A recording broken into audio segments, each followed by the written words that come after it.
Ladies and gentlemen, in the current society we see a huge problem. Our society is exclusive towards ethnic minorities. They came, however, we're still lacking human interaction among them. So what is the problem is that human beings are naturally trying to restrain themselves from something that is different from them. Even though they know those people are people as themselves, they feel insecure, they feel different, they have the feeling of unknown, and they lack the social interaction. What this causes is lack of coexistence. They're not talking to each other, they're not approaching each other, for example, and it's causing social tensions and lack of cooperation within society. For example, if you find yourself with a black man with an elevator, even though you know that he's just like a human being like you have a feeling of insecurity, you want to leave the elevator or try to push yourself to the other side, and you feel this tension and rising insecurity. This is causing social isolations. For example, in cities like Paris, we see that there are different parts of cities occupied with different ethnic minorities, such as a whole part of cities are occupied with black people or white people. And this is causing problems. Because without this, people are not able to generate so much happiness and they're not capable of pursuing and influencing the society in a better way. In my speech, I'll explain to you how we're proposing a solution to this problem. Secondly, I'll explain to you why impact of films on reality is such big. Then why leading roles are the right way to go. Then how the solution is reaching this problem.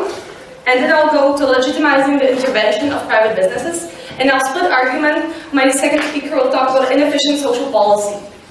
So first of all, what is the solution to this problem? This house would require movie studios to cast a proportionate numbers of lead roles with people from ethnic minorities.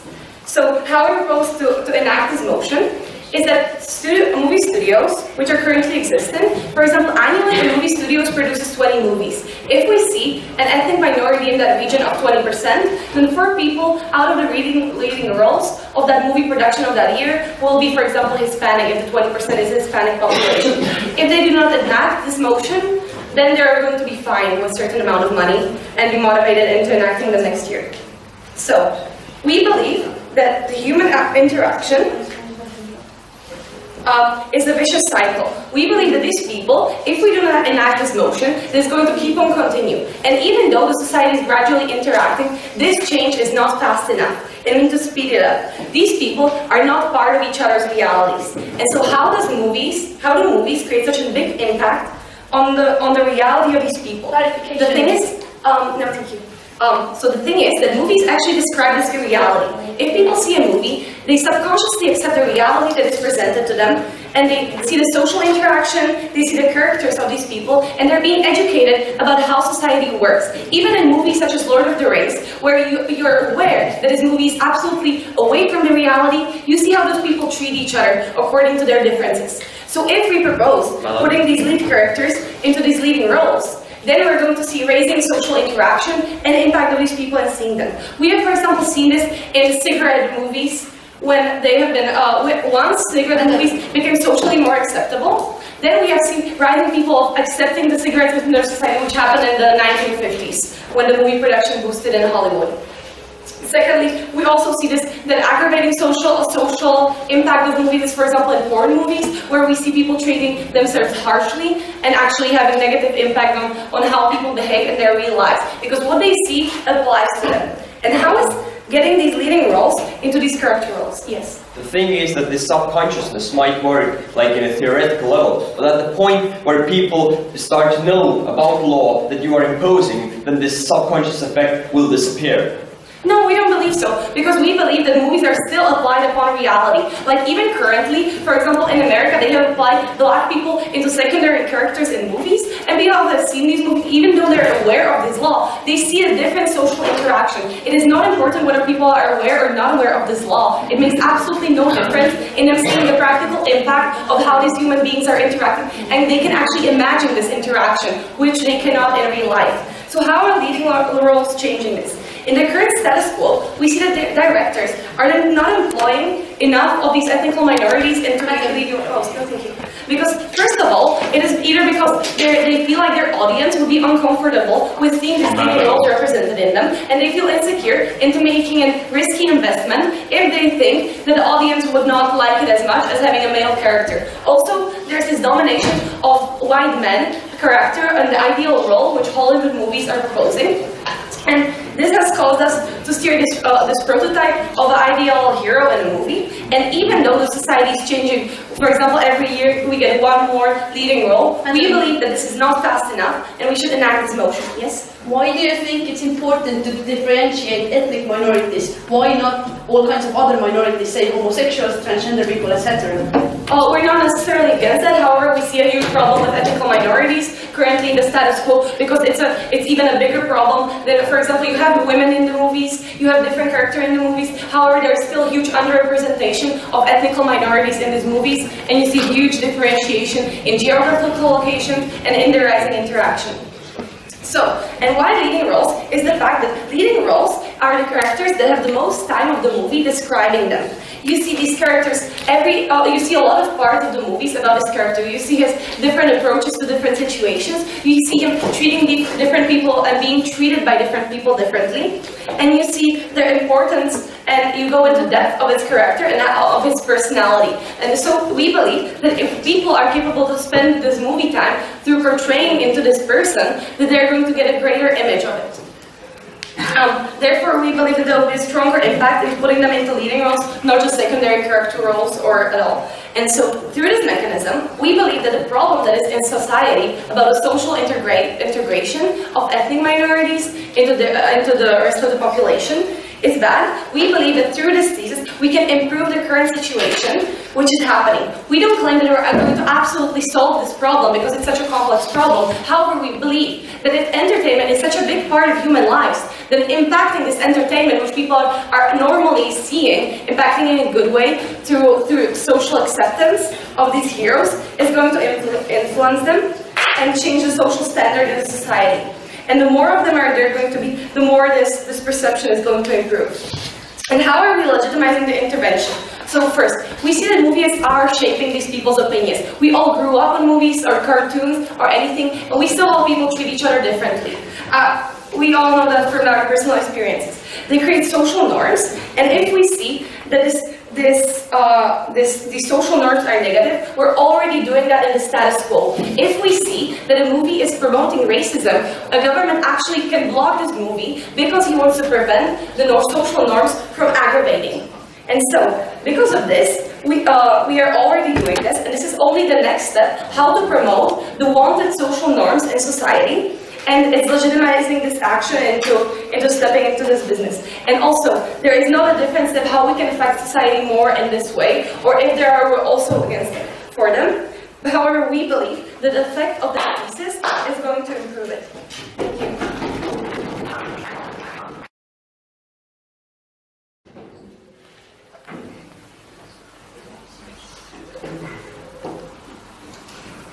Thank you for the floor, Mr. Speaker. Subconsciously motivating people and trying to shift the perception of other races, of other ethnic minorities, only works on a subconscious level. I'm going to do a few points of rebuttal, then I'm going to present our case in 3 points. The first two being the status quo and why it isn't horrible. Secondly, limiting art, and Elizabeth is going to talk to you about the impact on ethnic minorities. But let's start with the rebuttal. Now, essentially, the plan will be ineffective.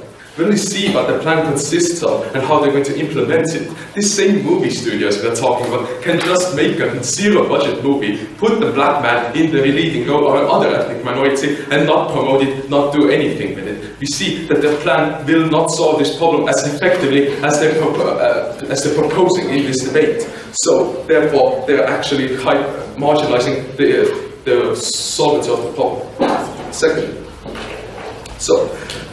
when we take the subconscious level, how we affect people and how we try and make and show them, no thank you, that being racist, that being xenophobic, etc. is wrong. We do that on a subconscious level. We try, that's the reason why a lot of movie makers actually put these same ethnic minorities in leading roles. They do that on a constant basis in the status quo, we'll talk about it later. But it only works if it's on a subconscious level. Since if these people find out that these same laws are being implemented to actually force the perception on them, to force the perception that other ethnic minorities are okay to interact with, etc. They will not take this seriously, since they will see since they will feel that it's being forced down their throats. They will not accept it as a totally legitimate law, and therefore the solution to what you're proposing will not be that effective. Yes, please. If they see this movie, aren't they still going to, even though they're not really aware that the movie is represented, are they going to still subconsciously accept the fact of the social interaction? The problem is that you're actually forcing down a law. If it's done without a law, it's much more effective, since people just subconsciously feel and see that. Okay, but let's talk about the status quo and why it isn't this horrible.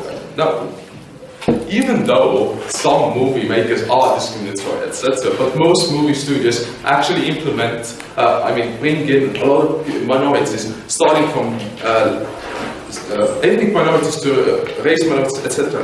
And they do it for one main reason: since it generates profit. Right? Now, every company below wants to generate profit. Right? They want to marginalize the profit, get it as big as possible. Now, this is why they do it. For example, even if you take advertisements or regular TV shows, the reason these same movie studios, for example, the TV studios, do this is to gain appeal from other minorities, from other groups. Right? For example, take a regular TV show like Grey's Anatomy. I bet there's a reason why nearly every group of persons, homosexuals, different ethnic minorities are represented there, since it gains a profit for these same people.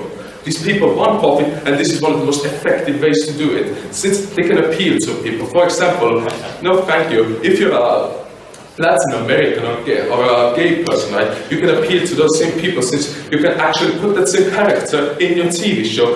He will feel connected with that same character, and therefore he will probably watch that same show.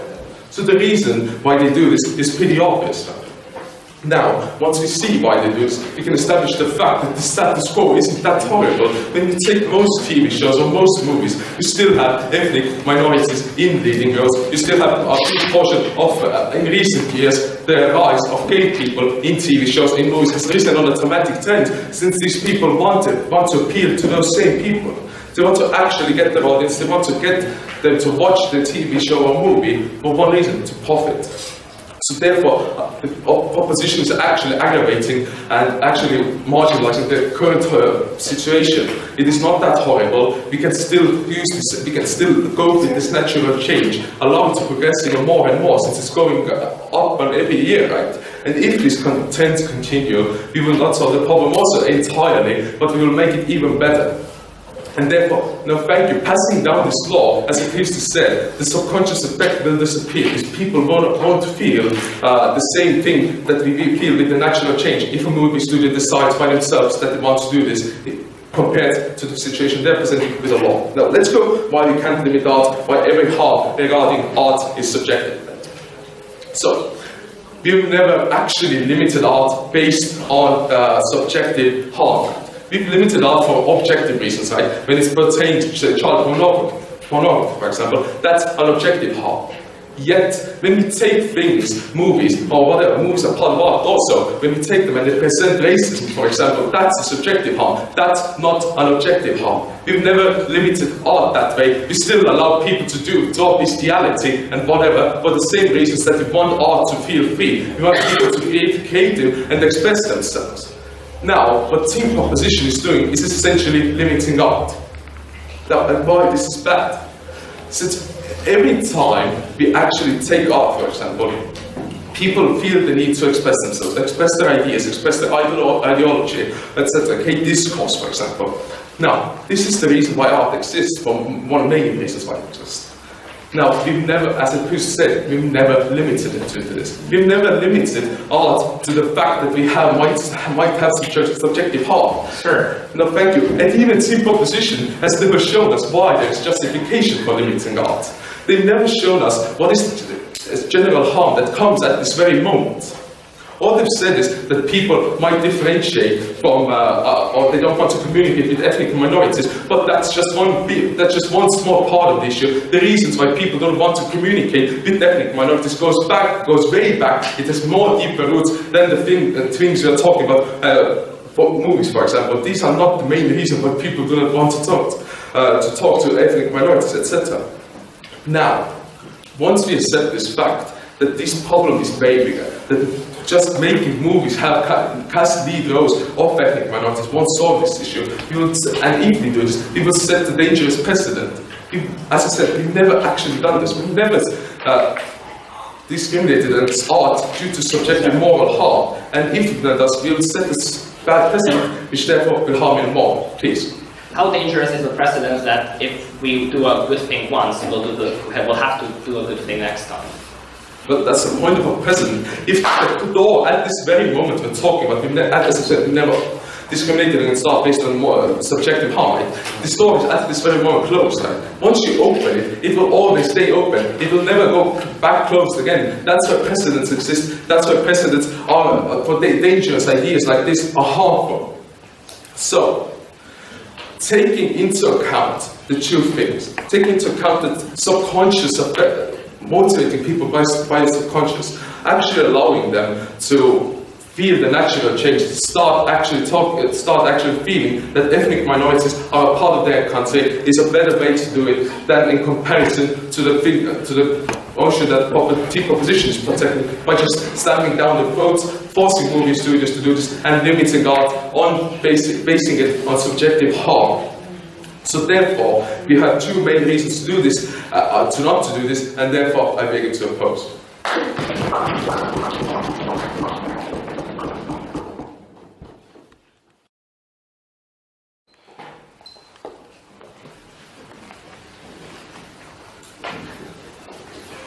Ladies and gentlemen, while the team opposition is in very rule principle agrees with us in the fact that there is some form of discrimination in the world, and there is some form of detachment between ethnicities in the world. However, they disagree with us taking a more radical approach, a more decisive approach to solving the issue, and they would rather let the free market solve the issue for itself. So what I'm going to do in my speech, I'm going to go through all the argumentation that we've heard. I will deal with the challenges to our model. I will deal with the point of subconscious level which we need to enforce in our society. Then I will look at the free trade argument and all the other points that they have established. And after that, I'll move on to explain my final standard point of counterproductive social policy. But firstly, let's look at what we've heard from the side proposition. Well, first we've heard the challenges to effectivity. Well, we in no way see how this should be an ineffective policy. Well, we've said that it affects all the movies, all the films that those companies create. So, if those companies decide to create 0 films, then yes, it is going to have 0 effect. But if those companies want to be on the market for longer and produce films, then, for example, if they have 10 leading characters and there is 20% Hispanic population, then there will have to be 22 Hispanic people. Don't look at me like that. That's maths. All right. Now, yeah. Okay, but what if they make a zero-budget movie that will never reach anyone? That's what they can do. That's a pretty good look for you there. Sorry, we don't see why it shouldn't reach the audience in the first place. Like, people go home every day, they watch TV for approximately 3 hours or something. They most definitely will actually get to see what the popular culture is actually going to show them. But more on that later. What I'm, ladies and gentlemen, telling you is that yes, maybe people will know that our policy is inactive, but it doesn't mean that the policy will be ineffective. When people watch movies, they don't get to think about politics behind the creation of these movies. What they do is that they watch watch the characters, watch how the story develops, etc. And what we see, ladies and gentlemen, what we believe actually, is that those people, even if they know that such a policy is enacted, they still get to see the ethnic minority people interacting with each other, being a part of the world, and actually getting to see the world from that perspective, which is always a valuable thing for our society. Now, what we heard from the free trade argument from the team opposition. Well, just because they have named one of the shows and I'm sure there are many in the United States where there is racial reflection in the movie industry. Well, that's great, because the United States is the example of a country where actually a very similar policy has been taking place. But let's look at the example of the United Kingdom, a country greatly cosmopolitan. For example, the show Sherlock, based in a cosmopolitan city of London. Sherlock, white. Mrs. Hudson, white. Watson, white. Moriarty is white. All of the Lestrade is white. All of the actually leading figures are white people. Why? Because the targeted audience, people believe, those directors believe, is actually in demand for white leading figures, because they believe they still see this detachment in reality, and they believe that people actually demand this. And this is where we need to show, to actually step in and show that the free trade principle is not working here, because the free trade currently, the free market currently is not working in favor of equalizing those relations. That's why we as a state need to step in and solve the relations for it instead. Now, we've heard about the cultural and artists needing to express themselves. Well, yes, ladies and gentlemen, they in fact do, but if they harm the society in the way they do this, if they support social exclusion while they do this, if they have all the leading characters white people while they do this, yes, they are harming the society, and they can express themselves, but should not show it to the public because they are harming the public, because they are supporting the social exclusion. Now, we heard the precedent argument that you are establishing a dangerous precedent to the society. That just because you have once, because you have once intervened into the cultural industry, that you will always have the obligation to do so. Well, ladies and gentlemen, our society is based on the basis of social contract. That once people have given up their rights in order for the state to work, well, then, according to their argument, we would have to live in an authoritarian society, because we would have a dangerous precedent of people giving up their rights to the system in the society. So just because we do, and the second thing is, just because we do a good thing, we don't actually see that it's necessarily a bad precedent to establish for the future that we do a good thing once, we'll have to do it twice or 3 times. We don't see this as actually a negative in any way. And yes, please. Show me how portraying white people in your movies is an objective harm, not a subjective one. Okay, what we see, ladies and gentlemen, is that currently, let's look at, for example, Paris. You have a whole street full of, unfortunately, Afro-American population, whereas you have the other street full of the white population. Now, what happens is actually those people don't really get to interact with each other. Why? Because there is a great social divide between those people, between those communities. Those people have different problems, go to different works, don't really get to interact with each other as much. When you put those racial, let's call it racial quotas into the film industry, those people actually get to see those people interacting, and actually get to see and to do all the things that Becky has been telling you in her analysis.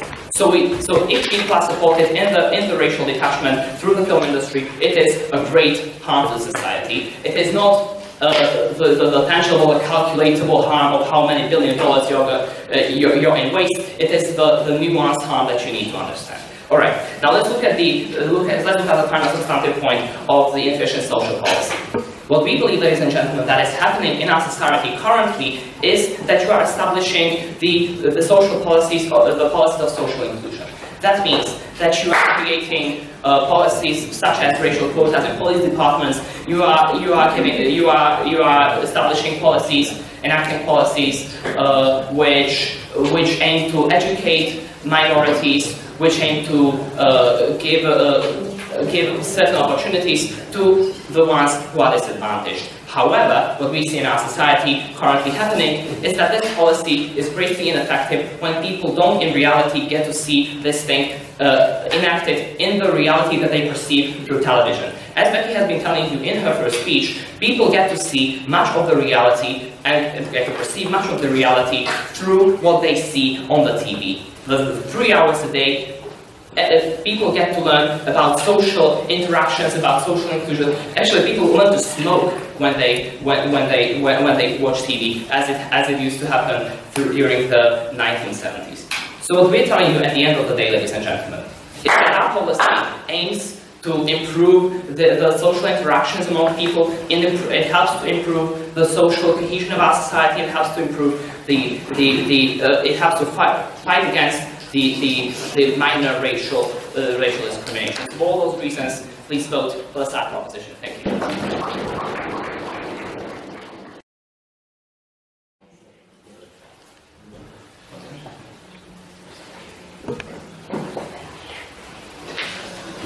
Ladies and gentlemen, if I was a Chinese person living in Europe, in the world, the proposition is proposing to us, my chance of getting represented in a leading role in a movie would never be over 10% because the numbers just wouldn't add up, and it wouldn't ever matter how brilliant an actress I am because the companies have applauded the film, and since I am a minority, that is a very, very insignificant percent, I could never be the lead role, or if I could, it wouldn't be as much as I, as a human being, who is a very capable actress, would deserve.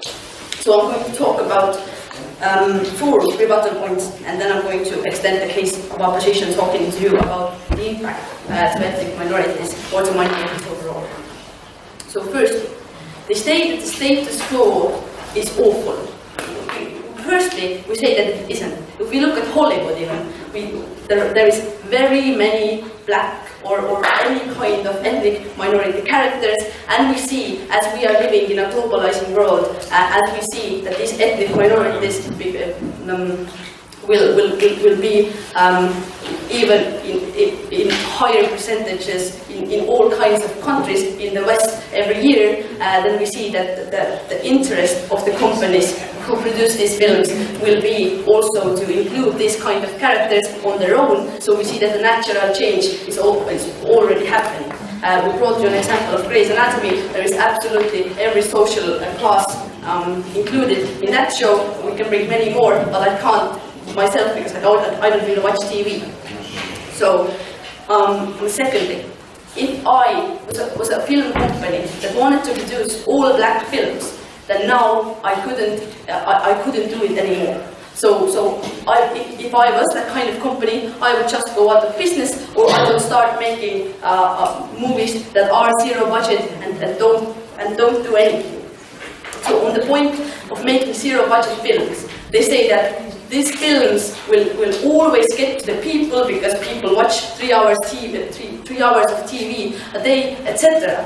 We say that if it's zero budget, which means not a dollar is spent on that film, there's no marketing, there's no branding, and the only place where they want to sell that movie is maybe the company's website, then it won't get to the people. But it would be now very convenient for me as a company to make, say, 15 films that have huge budgets about white people, and I would make 5 films about blacks and Latinos, say, with no budget, and they would never get to the audience. We think this is a huge hole on their place. No. And this is exactly why the reason that Sherlock will always be all white. They will not put artificially more characters in there. They will just make cheaper and less significant movies concerning the minority characters. Thirdly, they say it's the film companies' fault specifically that they don't right now include these characters they want to see. We think that it is not, because film companies operate considering what the people want to see. And as we have told already, we have a globalizing world, and every year we have more minority people living in these countries. So the interest of including these people in the movies is growing every year. Now, this brings me to the subconscious point. They say that as you watch a movie, you don't consider the fact that in the process of making these movies, there is some kind of criteria to be followed, and there is some sort of standards. You just go with the story because, I don't know, that's how people watch movies. We don't think so. If now we have a certain percentage for every kind of character that has to be included in a movie as a leading role, then we don't think that people will just consider it as totally normal if we make these kind of changes. We think that the people who are kind of radical right now would even further radicalize because they don't just like that law. And secondly, subconscious effect would never work, because it only works when it's actually subconscious. When you start seeing black or Latino people in movies in leading positions, then you think, yeah, maybe that is normal, you know, if you're kind of a racist person or something. But if you now see those people and know that there has been accepted a law that says, well, you just have to have this kind of characters, then you will know that, well, you see, they would never be there, because without the law, they would just not be there, because why is racist think that it's totally normal that black people can be leaders or whatever. Finally, they never refuted our point about art, limiting art, and we are still waiting for a justification. Why should we ever limit art? Why is it okay in this case? Why isn't it okay in other cases? For example, why can I draw bestiality? I think it's really offensive. I can draw all other kinds of offensive things. Why do you limit art in this case? Go. We have clarified that if it is worth improving the society, then it's worth limiting the art. We don't see as improving the society. I'm going to talk about the backlash to the ethnic minorities right now in my own extensive article. What we see would happen for these ethnic minorities is that if I am one of the 20% of some kind of ethnic minority living in some kind of country, then my chance at A, being represented in a movie, or B, actually acting in the movie, say, if I'm an actress, would never be over the 20%, because you now have set criteria and some kind of standards for the casting a movie should be. We think that it's inherently wrong. We think that it's inherently taking some kind of chance at being represented or representing yourself in media away from these people. And we think that is wrong. What it does to the ethnic minorities is firstly it favors some minorities over the others. Say, if in some country there are more black people than there were Asian people, then the blacks would obviously get more representation. But we don't see it as okay. We think that if in art we usually don't recognize race or something like that as a variable we always take in consideration, then in the propositions case, race would always have to be considered, and it would become some kind of subjective variable on which we have to decide who can we cast. We think this would make directors even create plots that include, you know, a black detective unless of just a detective. And if people of all kinds of minorities come to audition to be a detective, then now only the black person that could be chosen for that role, because there's a quota to be filled. And in the end, this is how it would backlash for the minorities. So what we have told you, it is not justified if you backlash, and we see that the natural change that is already happening is very good for us, and we don't think we should hinder natural development in that way, and for all of those reasons, I do beg you to oppose this motion.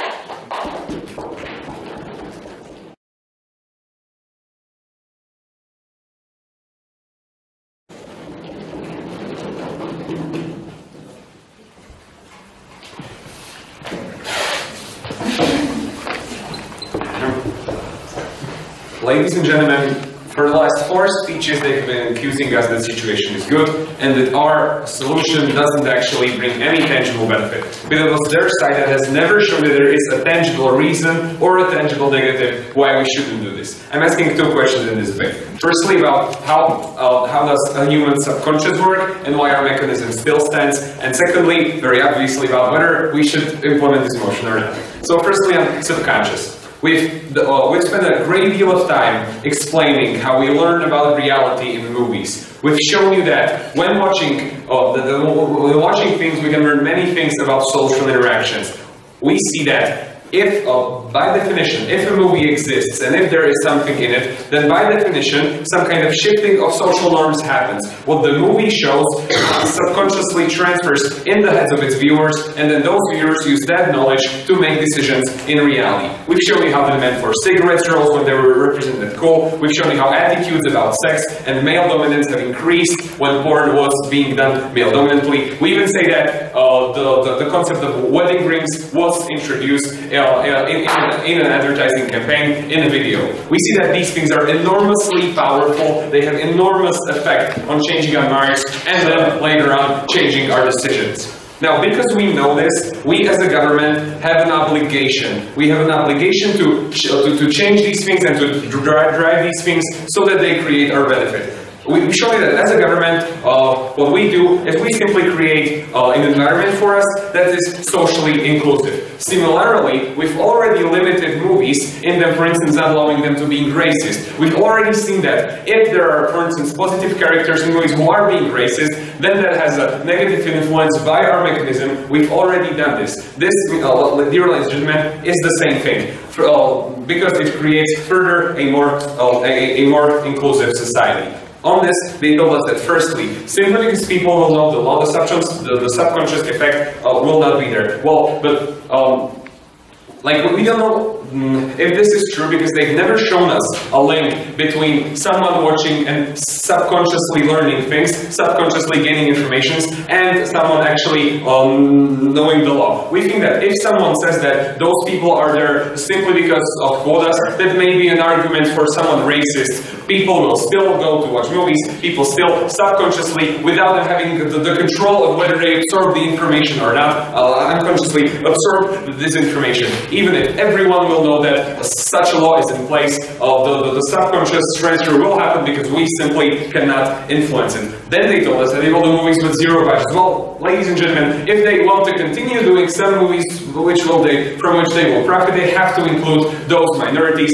and our mechanism has to happen. If they want to stop and go out of business, they can. We still think this is a very profitable industry. They will continue, and moreover, thank you, madam. We think that what people look in movies isn't the racial composition. What they look in movies is the plot, is the entertainment. People suddenly, the demand for movies suddenly will not stop if a percentage of actors in those movies will represent racial minorities. And finally, they told us this idea that, well, this already is happening. Well, yes, ladies and gentlemen, we told you that the process is somehow circular.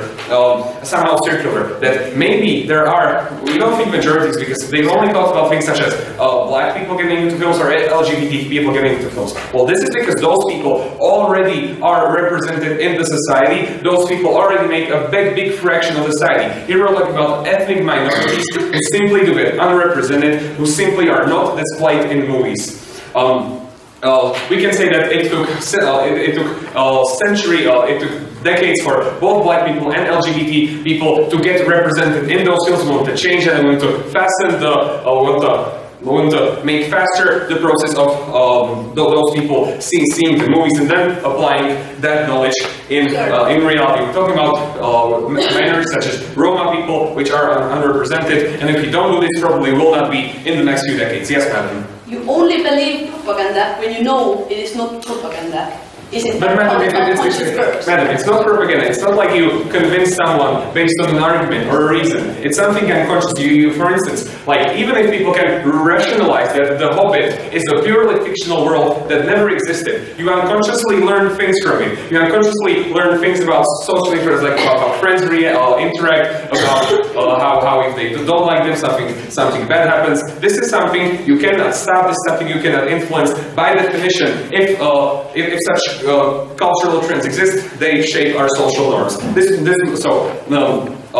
important thing here to note in my first point was that this mechanism, our mechanism, still stands. They have never explained to you why the unconscious social norm shifting doesn't happen. So secondly, should we do this? The greatest harm, they've so far shown us that this would limit art. Well, firstly, the digital art is something through which we express ourselves. Well, on our side, this still stands. People still can do movies about any subject. The only thing they change, and this doesn't in any way change the message they do with art, is the proportion of actors. This doesn't in any way shape what the movie says. No, thank you, sir. We are only telling them that they have to have different actors. And the greatest real-life consequence they've shown us of limiting art is that, well, we've never done this. Well, firstly, dear ladies and gentlemen, we've already done this. You cannot produce a movie in which a positive character would be racist, which would prohibit racism. Even if we never did this, this simply isn't a harm. Okay, so whatever, we're doing this simply, so they're not limiting art, and even if we were, the greatest harm was that we've never done this. And secondly, they told us that these movies will get out of business. And again, I've already talked about this, that the point of the demand of a movie doesn't necessarily have anything to do with its ethnic representation. People do not go watching movies because they're ethnically represented in some way. People don't particularly choose movies because they have actors of some proportion. They watch them because they want entertainment, they watch them because they want the stories. We think that thing will stay the same. We will only change the setting in which those stories and those ideas are presented. They have to tell us why people specifically look for racial proportions when selecting movies. So far, this is simply not true. And thirdly, they've told us this idea that some actresses will not get, well, firstly we say that those actresses will not star. We're only talking about leading roles. Those actresses, even if there is, some actresses will lose jobs, that doesn't mean that they will start. And secondly, we say that if this is the only tangible thing they prove, then on our side, ladies and gentlemen, we've shown you that we're losing tension in society, in our everyday lives, we're making our coexistence more easable, and finally, this is our split point to which they've never reacted. We as a government today already do significant amount of measures to create an environment which is inclusive. We pay social policies, we put kids together in class. When doing this, when allowing films to make people to make people less inclusive, they're actively fighting all the effort we've put in our social inclusive policies. Ladies and gentlemen, their reasons have never been proven nor tangible. We show you a society of less tensions and more inclusions. We're still so proud to prove.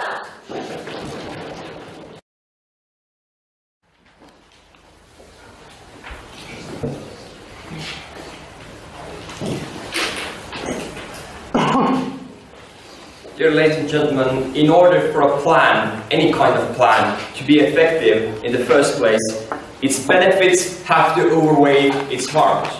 Now, in order for a plan to have benefits in the first place, it has to work. And that's the reason Team Proposition has totally failed in this debate. They have never shown us why their plan will actually incentivize movie studios and producers to actually produce movies that they claim they will produce. I would like to summarize this debate in 2 points. Firstly, talking about art, when do we limit it, do we have the justification to do that, and what are the impacts of limiting art in the wrong instances, and secondly, talk about the effectiveness of their plan, talk about what will happen with the perception of ethnic minorities and how actually their plan will backlash and the same criteria they set will fail. So let's firstly talk about art. Now, basically, the only thing we heard against our argumentation about art was that these studios are objectively harmful and they deepen the social divide that we already have, right?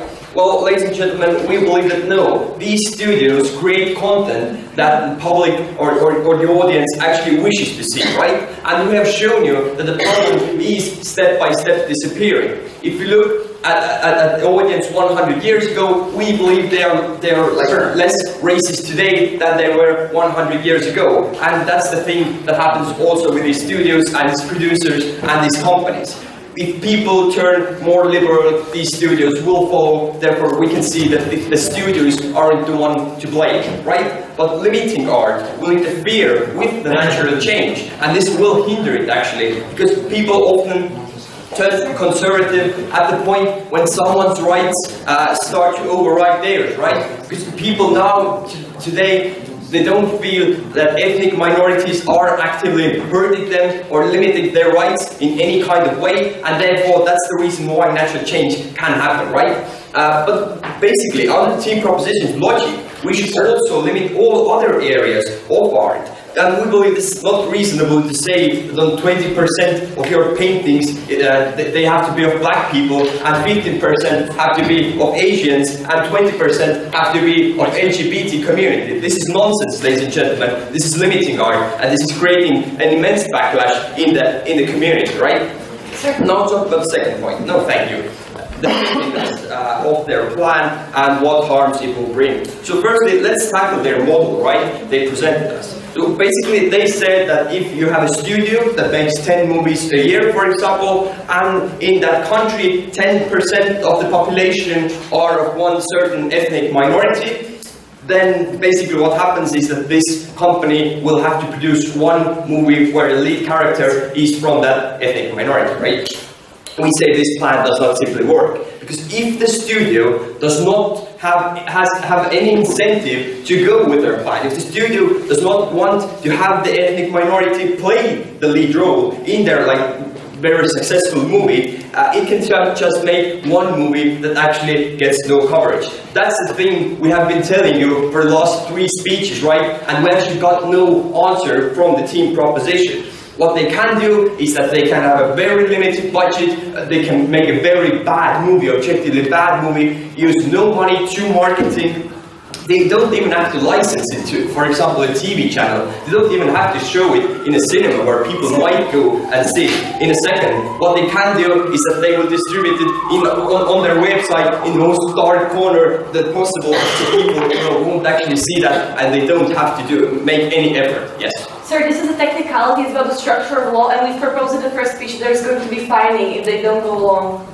Okay, you can fine these movie studios if they refuse to go with their plan. What we have explained to you is that there is a loophole. These studios can actually obey the law, go with Team Proposition's plan, however it will have zero positive impact that the Team Proposition claimed, right? Now what's the impact of this loophole? Is that this one movie affects ethnic minorities towards the worst. We on Team Opposition say that for the ethnic minorities they would be better off if that movie had never existed. Why? Well, firstly, because people will see that, oh, that's the movie that was made to just check the quota box, right? So the company wouldn't have to pay a fine, because it really shows whether it's a good movie or a bad movie, right? And secondly, we see probably no one will ever see it because they won't see it on TV, they won't see it in cinema, probably they can't even buy a DVD of that movie, they won't find it on iTunes because the company just doesn't care about that, right? Secondly, the actor,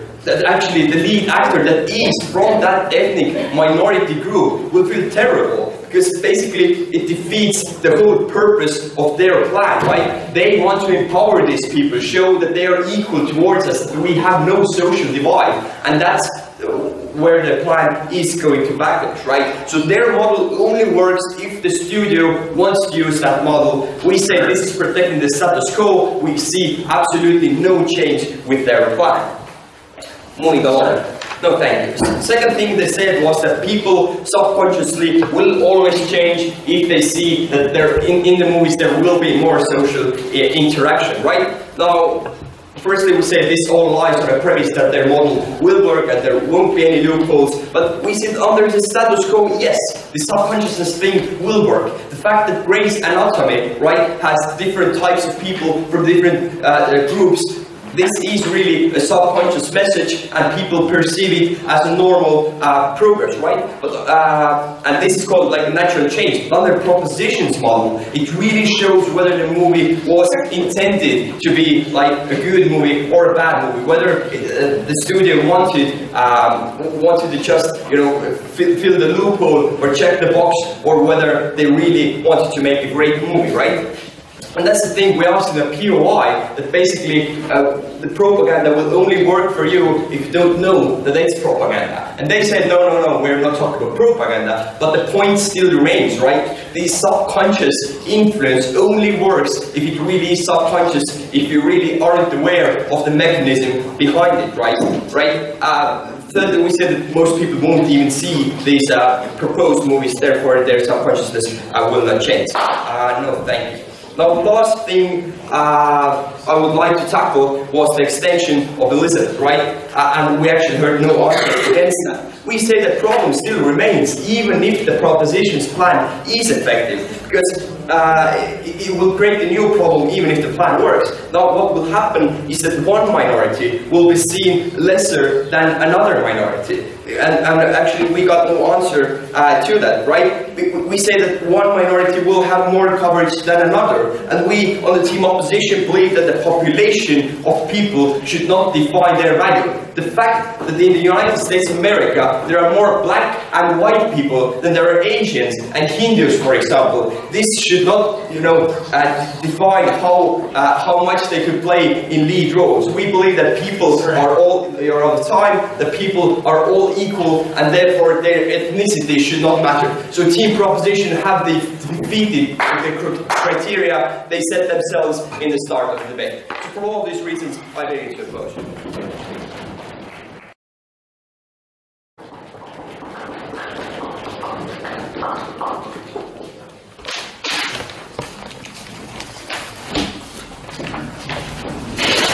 Thank you, Mr. Speaker. I'll take three main questions in this debate: subjectivity, effectiveness, and subconsciousness. I'm going to show you how we won every single one of them. But let's start with the subjectivity one, which they never answered. Art is subjective, unless you have an objective harm. Now, what team proposition has failed entirely is to show the justification behind their actions. They say that the harm is objective. They say that everything these movies do has an objective harm. No, that is completely false. Every art piece, every movie, every TV show, every painting has a subjective value to every person differently. Every person perceives that same idea behind that piece of art differently. Therefore, it is all subjective. There cannot be an inherent harm that is objective by that same movie. It will not create instant racial segregation between people for everyone. It is subjective. It can have different effects. So therefore, they've never shown us the point of how this is justified. How it is justified to limit art. Therefore, they face one of the main burdens of proof. Second thing, let's move on to subconsciousness and how this actually works, and how they never answered that point also. Well, yes, we agree. We've never disputed the fact that this is what we want to do. From the first speech, we've told you, yes, this works. If people see more minorities in leading roles, for example, and that they have a positive influence in these movies, right? People will start to feel more comfortable around these people. People will start to respect these same people more. We've never disputed that fact. But we dispute the fact that if you actually implement a law that actually says, yes, this person of this minority has to be in that movie, this person of that minority, etc., that removes the fact. They never answer to the POI by Elizabeth of how propaganda has to be displayed in a way that it isn't propaganda.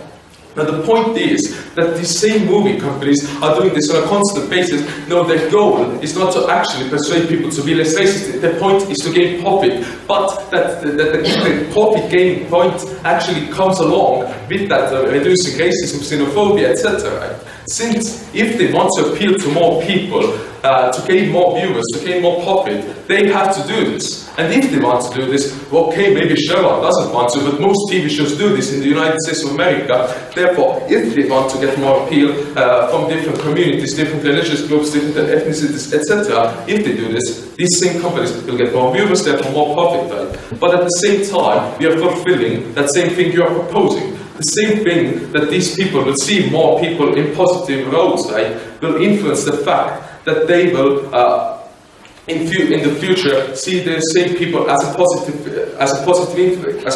part of the society. Now, therefore, we actually fulfill the same thing. We reach the same goal without harming art. We don't have to have any justification, since this is the natural order of things. This is the natural change that has come along with different problems, ranging from the LGBT community to different to other ethnic minorities. This is the same thing. Further effectiveness. They never showed us, but they presented us two ones. One where the status quo is horrible, and second where it isn't. We said that the status quo is very good. But let's operate on the premise that the status quo is horrible, and these movie companies are little Nazis or something, right? When we acknowledge this fact, they will actually contradict themselves on a huge basis. Since if they say that they only want to appeal to white people, they won't have no incentive to create a movie that has for example, a black person in a leading role. Therefore, if they implement this law, they will make that zero-budget movie that has no influence on people, that doesn't actually get any recognition. Since that is the status quo you are protecting, the actual status quo is different. But you lost the debate in both of the status quos we are actually talking about, so therefore we lost this debate entirely, and therefore I beg you to oppose this motion. This debate with clearly explaining what is happening in our society, the ethnic divide, the racial divide that we see in our society as a great problem that needs a solution. And what is another fact is that people get to be detached in our society from one another. We have racial communities divided in our society, and they cannot, and they really don't get to communicate and get to make connections with each other that very often. And what we have told you, ladies and gentlemen, is that people can get a lot out of television. They watch television 3 hours a day approximately. This is, ladies and gentlemen, a very great, substantial way of how to influence people in our society. And clearly, Team Opposition has agreed with a great amount of what we have said. They have agreed that there is a great racial divide in our society. They have agreed that it is a solution. What they have said is that our solution is greatly ineffective. So let's look at why the solution actually has all the effects that we're claiming. Firstly, their attack was saying that the consequences of racial divide and the consequences of monolithical racial roles in the films are actually very slight. But we're saying, ladies and gentlemen, that is not a respective reason why we should not carry out our policy. We're saying that our policy is greatly effective and that we currently see a great influence of films, as we have been explaining to you throughout all the speeches that we have had. Second of all, they have been telling us the idea of we don't need to intervene because the solution will solve itself. And they have backed this claim with the argument of the United States of America. Well, the United States of America, as we have said before, is a great example of how our policy can actually work. Because the United States of America is a country which actually adopted our policy. And they have said very clearly and repeatedly that the United States of America is a perfect example of a country where there is actually racial racial equality within the roles in those films. And we're also saying that even if it went even if it went by that solution, and even if it went without our intervention, what we're saying that there's no reason to fasten the things and improve the speed with which the reform takes place. And we've also heard the idea of the subconscious nature of the influence on the people.